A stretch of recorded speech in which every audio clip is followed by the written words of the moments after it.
Assalamualaikum warahmatullahi wabarakatuh. Sobat RH sekalian, jumpa lagi kita di channel yang keren ini. Keren cadas ya. Sobat semuanya, ini ada menarik ya kalau kita lihat perkembangan politik, yaitu soal Demokrat ya. Rasanya Demokrat hampir pasti akan mengusulkan Anies Baswedan sebagai calon presiden ya. Tentu secara formalitas mereka tetap akan mengusulkan juga AHY ya, dan mungkin AHY akan menjadi suara yang terbanyak pastinya. Tetapi nama Anies Baswedan tentu akan menjadi alternatif yang kedua. Kenapa? Ya karena tidak ada pilihan lain. Karena Demokrat adalah partai yang dalam dua edisi Pilpres terakhir 2014-2019 itu sama sekali jauh dari laga ya. Mau masuk koalisi PDIP tidak bisa, jadi terpaksa ikut koalisinya non PDIP alias ikut Prabowo Subianto. Walaupun sebenarnya SBY sendiri terkesan sebenarnya lebih ingin ikut dalam gerbong Jokowi yang terlihat pada 2014. 2019 mungkin situasi yang agak berbeda.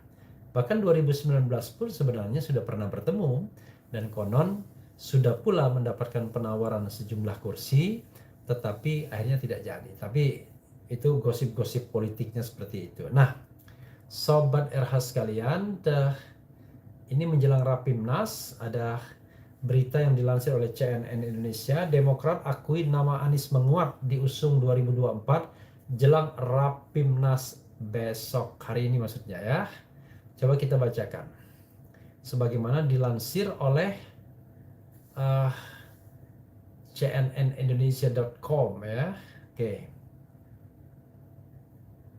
Jakarta, CNN Indonesia, Dewan Pimpinan Pusat DPP Partai Demokrat mengakui nama Gubernur DKI Jakarta Anies Baswedan menguat untuk diusung di Pilpres 2024 jelang pelaksanaan rapat pimpinan nasional Rapimnas yang akan digelar Kamis 15 September.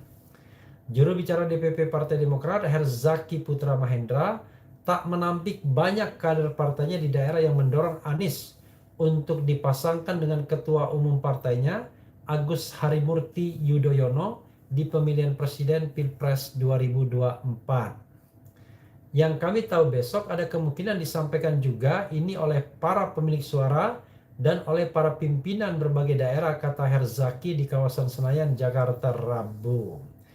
Ya, tetapi tentu ya demi basa-basi politik Anies akan dijadikan nomor 2 ya, tetapi mungkin biar sama-sama sopan maka dia akan menjadi alternatif capres di luar AHY. Sepertinya itu skenarionya. Namun begitu Herzaki mengatakan partainya hingga kini belum menetapkan mekanisme untuk mengusung pasangan capres dan cawapres untuk 2024 ya. Menurutnya kendati hasil Rapimnas nantinya akan memunculkan nama AHY dan Anies, hal itu tetap akan dibicarakan dengan majelis tinggi partai yang dipimpin oleh Susilo Bambang Yudhoyono. Podoai. Partai-partai Nasdem begitu juga ya. Surya Paloh ya diserahkan kepada Mbak Mega, diserahkan kepada SBY ya. Itu menunjukkan bahwa partai kita belum siap untuk berdemokrasi ya. Jadi pemilihan presiden itu ya diserahkan kepada individu saja sesungguhnya. Rapimnas Partai Demokrat akan digelar selama 2 hari pada Kamis dan Jumat. Herzaki mengatakan Rapimnas akan membahas sejumlah isu strategis, mulai dari isu nasional hingga strategi pemenangan Partai Demokrat di 2024. Rapimnas akan dihadiri semua kader partai di tingkat daerah, mulai tingkat kabupaten kota hingga provinsi. Mereka merupakan anggota DPR, DPRD provinsi, DPRD kabupaten kota, serta kepala-kepala daerah yang merupakan kader Demokrat. Juga membahas tentang yang tidak bisa dihindari adalah tentang capres yang akan diusung Partai Demokrat, kata Ketua Bapilu Partai Demokrat Andi Arief Rabu. Ya, saudara sekalian, itu tadi ya yang terkait dengan Partai Demokrat yang diperkirakan akan mengusung Anies AHY atau AHY Anies, itu soal lain, soal sopan santun politiknya ya. Tapi hampir pasti rasanya salah satu yang akan didukung selain AHY adalah Anies Rashid Baswedan. Karena apa? Karena ya begitulah kira-kira konstelasi politiknya. Pertama, Anies adalah sosok yang banyak disebut-sebut ya, dengan tingkat elektabilitas tinggi menurut berbagai lembaga survei, bukan satu saja, bertanding dan bersanding dengan Menteri Pertahanan Prabowo Subianto dan juga Gubernur Jawa Tengah Ganjar Pranowo. Jadi mereka lah orang-orang yang ditahbiskan sebagai yang kemungkinan besar bakal dipilih ya, atau bakal dicalonkan.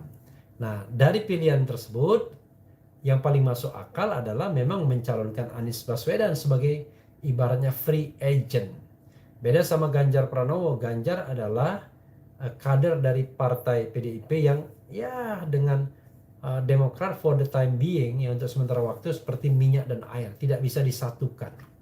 Bahkan Sekjen PDIP pernah mengatakan kalau mereka tidak akan mau kerjasama dengan dua partai ini, PKS dan satunya lagi Partai Demokrat ya. Sementara kalau misalnya mencalonkan Prabowo Subianto adalah belongs to Partai Gerindra, rasanya nggak mungkin mencalonkan ketua umum partai lain, sementara peluang untuk menangnya ya kurang lebih sama saja, 50-50 dibandingkan dengan mencalonkan orang lain misalnya. Nah, karena itulah sobat era sekalian, pilihan terhadap Anies adalah pilihan yang rasional. Nah, hanya memang Demokrat tidak bisa mengusung sendiri. Dengan 54 kursi ya, Demokrat tidak cukup. Bahkan ketika menggandeng PKS pun nggak cukup juga. Jadi Demokrat PKS itu cuma 104, padahal yang dibutuhkan adalah 115. Jadi 11 kursi lagi yang bisa dipenuhi semua partai politik, termasuk partai politik yang terkecil yaitu P3 dengan 19 kursi. Nah, memang dengar-dengar atau bisik-bisik tetangganya, Kolonel Surya Paloh sudah mengatakan fix nanti akan dideklarasikan tanggal 10 November, yaitu Anies dicalonkan Nasdem, Demokrat, dan juga PKS. Tapi sekali lagi dua hal, no free lunch, tidak ada makan siang yang gratis. Yang kedua adalah siapa wakil presidennya. Oke, katakanlah misalnya ya, Nasdem itu memiliki Anies Baswedan karena kedekatan dengan Surya Paloh dan lain sebagainya. Anies sebagai free agent akan lebih berafiliasi kepada Nasdem. Maka tentu Demokrat minta wakilnya kami dong.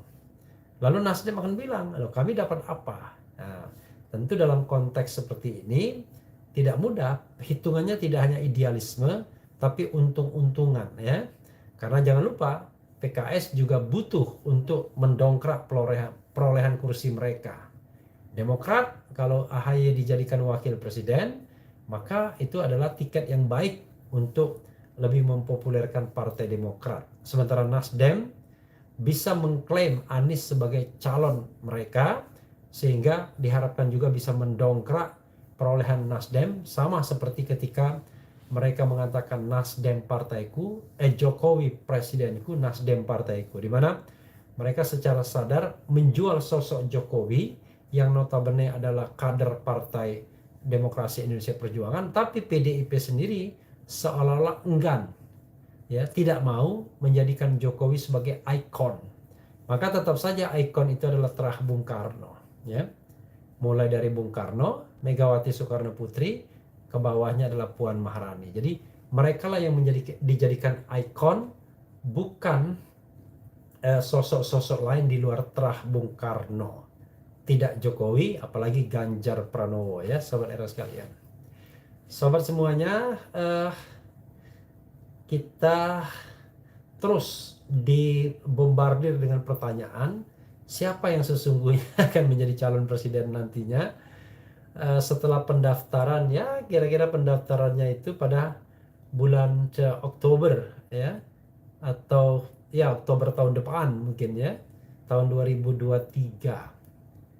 Karena pada bulan Februari tanggal 14 sudah akan ada pemilihan presiden dan wakil presiden.